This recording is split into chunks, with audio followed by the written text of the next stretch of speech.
महाराष्ट्र शाही न्यूज मराठी, बातमी मागची बातमी, शोध सत्याचा। मालपाणी बजाजचे अधिकृत विक्रेते तात्या मोटर्स घारगाव हे घेऊन आलेत उत्तम प्रतीच्या दररोज एक्सचेंज सुविधा। जशी तुमची गरज तसे कमीत कमी व्याज दरात व सुलभ हप्त्यात लोन उपलब्ध। बजाज कंपनीच्या 100 सीसी, 110 सीसी, 125 सीसी, 150 सीसी ते 400 सीसी पर्यंतच्या सर्व प्रकारच्या टू व्हीलर गाड्या तात्या मोटर्सच्या भव्य दालनात उपलब्ध। आमच्याकडे आपणास उत्तम प्रतीचे स्पेअर पार्ट, समाधानकारक सर्व्हिस व इन्शुरन्स क्लेमच्या सुविधा दिल्या जातील।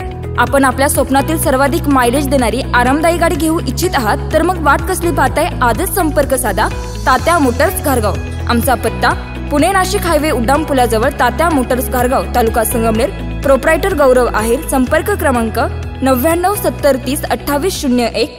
मी रमेश किसन शिंगोटे, बदगेगावचा सरपंच। साधारण 3 वर्षापूर्वी आम्ही आमच्या गावामध्ये वारकरी शिक्षणाचा प्रसार व्हावा, पंचक्रोशीत अध्यात्माचं ज्ञानाचा प्रसार व्हावा या उद्देशाने आमच्या गावामध्ये श्री संत मुकाबाबा वारकरी शिक्षण संस्था या नावाने ही संस्था चालू केली होती। या संस्थेसाठी आमच्याच शेजारील गावचे सन्माननीय श्री निलेश महाराज बोडके यांची त्या ठिकाणी नेमणूक केली। त्यांना थोडस आर्थिक पाठबळ किंवा इतर काही सहकार्य करण्यात आलं गावाच्या वतीने संपूर्ण। त्याचबरोबर महाराजांनी त्याला चांगला प्रतिसाद देऊन संस्था चांगली नावारूपाला आणली आणि त्याचंच फलित म्हणून बदी ग्रामस्थांनी असतील, पंचक्रोशीतील लोकांनी असेल, त्यांना अगदी भरभरून अशी मदत केली आणि खरोखरच संस्था नावारूपाला आणली। सुरुवातीला या संस्थेत फक्त 12 विद्यार्थी होते, परंतु आज जवळजवळ 70 विद्यार्थी या संस्थेत शिक्षण घेतात आणि त्यामुळं आमची मराठी शाळा असेल, कानिपनाथ विद्यालय असेल, याचाही थोडाफार प्रमाणात फायदा झाला। आणि सगळ्यात महत्वाचं म्हणजे ही भरभराट होत असताना मात्र गावातीलच किंवा पंचक्रोशीतील म्हणा काही विघ्न संतोषी लोकांना हे मात्र पाहवत नव्हतं आणि त्यांनी ही संस्था बंद कशी पडेल या दृष्टीने त्यांनी त्यांचे प्रयत्न सुरू केले। आणि म्हणूनच काही दिवसांपूर्वी या संस्थेतीलच विद्यार्थ्यांच्या पालकांना हाताशी धरून त्यांनी संस्थेच्या विरोधात कट रचायला सुरुवात केली आणि एका मुलीचा उपयोग करून तिचा गैरसमज करून देण्यात आला। तसं जर पाहिलं तर ही मुलगी सुद्धा किंवा तिचे पालक वगैरे हे आमच्या शेजारच्याच गायमुखवाडी गावचे आहेत आणि ते आमचे पाहुणे पण आहेत, नातेवाईक हे नेहमीचे संबंध आहे। आणि त्या मुलीचा भाऊ या संस्थेत 3 वर्षापासून शिक्षण घेत होता आणि अत्यंत जिव्हाळ्याचे महाराजांचे आणि त्यांचे पण संबंध होते, परंतु का कुणास ठाऊक त्यांचा गैरसमज करून देण्यात विरोधक यशस्वी झाले। त्याच्यात नक्कीच कुठेतरी राजकारणाचा वास येतोय आणि त्यांनी महाराजांवरती घाणेरडे आरोप करायला सुरुवात केली आणि ही संस्था बंद करा, इथं भलतंच शिक्षण दिलं जातं वगैरे असे आरोप करायला सुरुवात केली। परंतु त्यांना यश येईना म्हणून त्यांनी अगदी काही बाहेरची लोक बोलून घेतली आणि महाराजांवरती या ठिकाणी त्यांनी घाणेरडे आरोप करून, शिवेगाळ करून, मारहाण करून हे सगळं करताना अगदी शाळेतील इतर विद्यार्थी किंवा मुली यांना सुद्धा मारहाण केली। तसे या संस्थेमध्ये तसं जर पाहिलं तर अनेक सुविधा दिल्या जातात, गरम पाणी आहे, झोपायची, राहण्याची अत्यंत सुंदर व्यवस्था आहे आणि सगळ्यात महत्वाचं म्हणजे या संस्थेमध्ये CCTV फुटेज आहे, CCTV कॅमेरे लावलेले आहेत आणि त्याच्यामुळे फुटेज आपल्याकडे उपलब्ध आहे आणि त्या फुटेजमध्ये स्पष्टपणे ही लोक त्यांना मारहाण करताना दिसतात।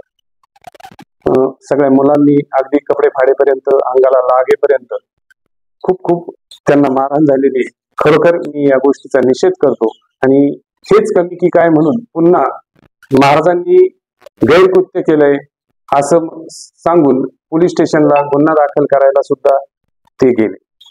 असो, मला याच्यातून एवढंच सांगायचं आहे की हे सगळं गैरसमजातून झालेलं आहे। मी सुद्धा याच्यात सखोल चौकशी केली, अनेक विद्यार्थ्यांशी बोललो, परंतु इतर कोणत्याही विद्यार्थ्यांना महाराजांकडून कुठल्याही प्रकारची तकलीफ झालेली नाही असं माझ्या निदर्शनास आलं। आणि दुसरी गोष्ट म्हणजे हे सगळं होत असताना बदगी ग्रामस्थांनी असतील, सगळे असतील, महाराजांच्या मागे ठामपणे उभे आहेत। असो, जे काय होईल ते आम्ही कायदेशीररित्या सगळं काही कायद्याच्या चौकटीत राहून पुढचे निर्णय घेणार आहोत. असो, आमची आबरू नुकसान त्यांनी खूप केलेली आहे, आबरूची नुकसान केलेली आहे. असो, त्यांनी जे काय करायचं असेल मी त्यांना आवाहन करतो की तुम्ही कायद्याच्या चौकटीत राहून करा, असं बदनामीकारक तुम्ही करू नका. आणि काही गोष्टी आमच्या लक्षात आलेल्या आहेत. वारंवार ते फोन करून असं सांगत आहेत की बघा तुम्ही याच्यात नीट लक्ष द्या, नाहीतर आम्ही तुमची आबरू अजून घालवल्याशिवाय राहणार नाही. एकाच चॅनलला मुलाखत दिली, अजूनही अनेक ठिकाणी तुमचा प्रचार करू. याच्यातून त्यांचा हेतू संशय आमच्या लक्षात यायला लागलेला आहे.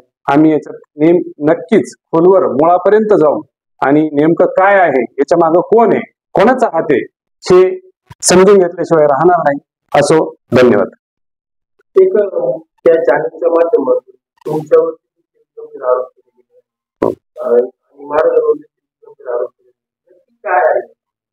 याच्या मागे मला असं वाटतंय की आमच्याच गावातून कोणीतरी त्यांना सामील आहे आणि मुळात ते पाहुणे खरोखर चांगले आहेत आणि त्यांना हाताशी धरून माझे विरोधक माझ्यावरती वचपा काढायचा किंवा आमच्यावरती गावातील जे महाराजांना मदत करतात त्यांच्यावरती वचपा काढण्यासाठी ते हे गैरकृत्य करत आहेत. त्या संबंधित मुलीने प्रतिक्रिया मांडलेली आहे.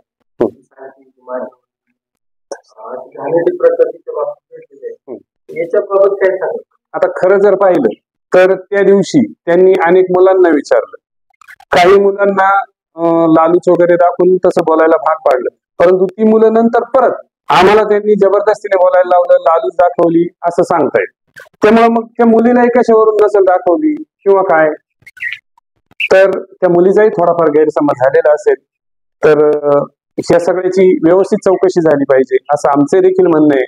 आणि महाराज जर चुकत असतील तर आम्ही सुद्धा पाठीशी घालणार नाही, परंतु आम्हाला थोडासा जरी पुरावा मिळाला तरी आम्ही त्याच्यात तथ्य मानू. परंतु इथं छोटासा सुद्धा पुरावा आम्हाला कुठेही दिसत नाही आणि आमचं आव्हान आहे की चुकीला आम्ही ग्रामस्थ सुद्धा कोणी पाठीशी घालणार नाही. माझी पंढरीनाथ शिंगोटे गावचा ग्रामस्थ या बदकी गावामधील शिक्षण संस्था 3 वर्षापूर्वी निलेश महाराजांच्या माध्यमातून त्या ठिकाणी आपण हायस्कूल मार्फत चालवत आहेत आणि या असा प्रकार काही इथे घडलेला नाही.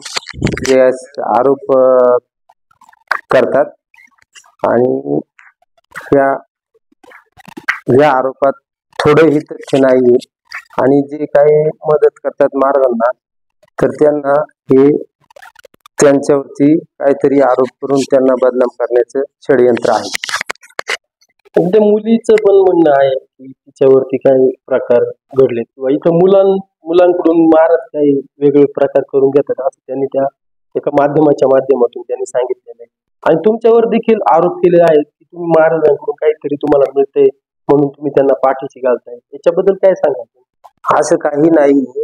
आपण ज्यावेळेस एखाद्या महाराजांना मदत करतो त्याचं काही आपण मिळवण्याच्या आशेने काहीच नाही नसते.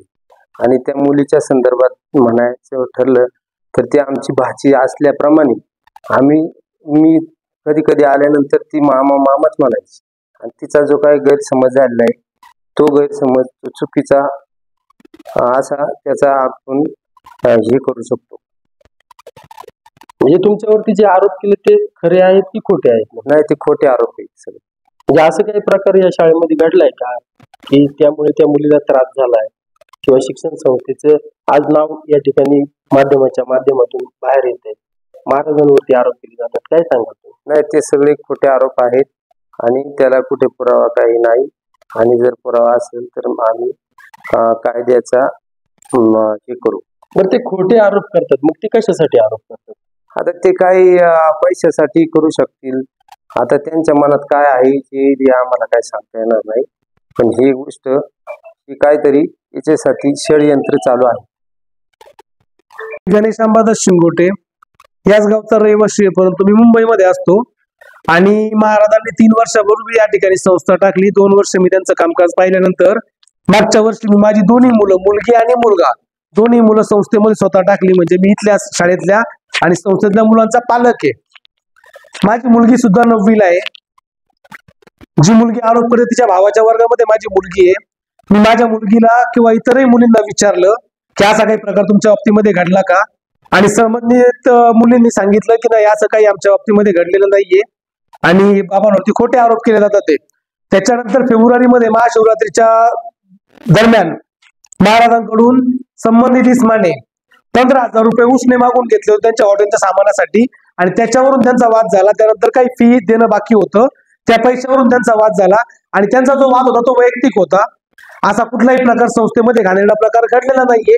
परंतु त्यांचा वैयक्तिक वाद असताना सुद्धा त्यांनी रीतसर कायदेशीर तक्रार न करता शाळेमध्ये 10 ते 12 जणांचा जमाव आणून या ठिकाणी दंगल केली, लहान लहान विद्यार्थ्यांना मारहाण केली, दहशत निर्माण केली आणि शाळेच्या शिक्षकांमध्ये शाळेच्या इतर कर्मचाऱ्यांमध्ये दहशत निर्माण केली. आणि विशेष म्हणजे संबंधित घटना घडण्याच्या आधी शाळेच्या मुख्याध्यापकांच्या ऑफिसमध्ये संबंधित लोकांनी बसून काही चर्चा केली आणि त्यानंतर महाराजांना आणि महाराजांच्या पत्नीला गंभीर अशी मारहाण केली. माझ्या स्वतः मुलीच्या पोटामध्ये अजून दुखतंय, तिच्या पोटात लाथ घातली होती, तिला गोळ्या चालू आहेत. अगदी साफ चुकीचं आहे. ती मुलगी गेल्या वर्षभरापासून आमच्याकडे संस्थेमध्ये आहे. दर 15 दिवसाला मी संस्थेवरती येतो माझी मुलं असल्यामुळं आणि प्रत्येक मुलांशी काही छोटी मोठी समस्या असेल ना मुलांशी माझ्या मुलांसारखं चर्चा करतो. त्यावेळेला कुठे ही गोष्ट लक्षात आली नाही आणि त्या मुलीने सुद्धा तिच्या स्टेटमेंटमध्ये सांगितलं का जानेवारीपासून असे प्रकार घडतात. आणि लक्षात घ्या की मी तुम्हाला सांगतोय की फेब्रुवारीमध्ये तिच्या वडिलांनी उसने पैसे घेतले होते आणि त्याच्यावरून भांडणं झाली आहेत. होय होय होय स्पष्टपणे 3 ते 4 मुलांच्या पालकांकडे महाराजांना जवळजवळ 75,000 रुपये येणं आहे आणि ते पैसे बुडवण्यासाठी आणि महाराजांना बदनाम करण्यासाठी हे सगळं कारस्थान नसलेले. आणि त्याच्यामध्ये आमच्या गावच्या सरपंचांना आणि माझे गुरुवर्य मुख्याध्यापक रामदास सरांना आणि बाबाजी नाना हे माझे चुलते लागत आहेत, यांना विनाकारण गोवलेले. यांना मी 4 दिवसापूर्वीच म्हटलं होतं का मी अकोले पोलीस स्टेशनला जाऊन तक्रार नोंदवतो. यांनी मला सांगितलेलं आहे आपलं मिटलंय, सगळं व्यवस्थित झालंय, काही प्रॉब्लेम नाही, काय नाही. परंतु त्यानंतर आता हा प्रकार काल त्या मुलीच्या वडिलांनी आणि तिच्या पालकांनी केलेला आहे. बरं समजा त्यांनी जर तक्रार दाखल केली, त्यांनी ज्या वेळेला एवढा 36-37 मिनिटाचा व्हिडिओ बनवला त्या व्हिडिओमध्ये त्यांनी FIR ची कॉपी का दाखवली नाही?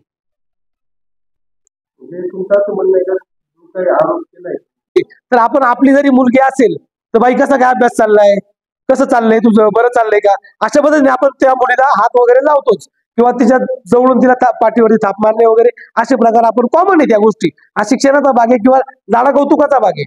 यात चुकीचं किंवा गैरवर्तन असं काहीच नाहीये. हे सगळ्याच मुलांच्या बाबतीमध्ये घडतं, तुमच्याही बाबतीत घडलं असेल, माझ्याही बाबतीमध्ये घडलेलं आहे. हे शिक्षक आहेत आमचे. नाही गैरसमज त्या मुलीचा झालेला आहे आणि पालकांनी तिला बरीच घातलेले. फक्त महाराजांना बदनाम करायचं, मी तुम्हाला सांगितलं फक्त महाराजांना बदनाम करायचं आणि 75,000 रुपयाच्या आसपासच्या त्या 3 ते 4 पालकांकडून येणं बाकी आहे. हो नक्कीच 19 तारखेला 20 तारखेला आणि 21 तारखेला हे सगळं व्हॉट्सअप मेसेजिंग झालेलं आहे या लोकांचं. आणि आमच्यात इथला एक व्यक्ती आमच्या गावचा नाहीये परंतु तो आमच्या गावात कार्यभारानिमित्त आहे आणि त्या व्यक्तीने हे सगळं घडवून आणलेलं आहे. आणि वेळ चुकणार नाही, मी मुलीचा पालक आहे. आता माझे नाना बोलले होते, सर बोलले होते म्हणून मी शांत बसलो होतो, मी काही गुन्हा दाखल केला नाही. परंतु मी संबंधित पालकांवरती ज्यांनी इथे येऊन मारहाण केली त्यांच्यावरती आणि जो संबंधित इसम आहे ज्याचं मी आता तुम्हाला नाव नाही सांगत पण त्याचं सुद्धा मी नाव FIR दाखल करणार आहे. आणि ही पोस्को अंतर्गतच मुलांना मारहाण केल्या प्रकरणी आणि मुलांना शारीरिक त्रास दिल्या प्रकरणी पोस्को अंतर्गतच हा गुन्हा दाखल करणार आहे. महाराष्ट्र शाही न्यूज मराठी, बातमी मागची बातमी, शोध सत्याचा.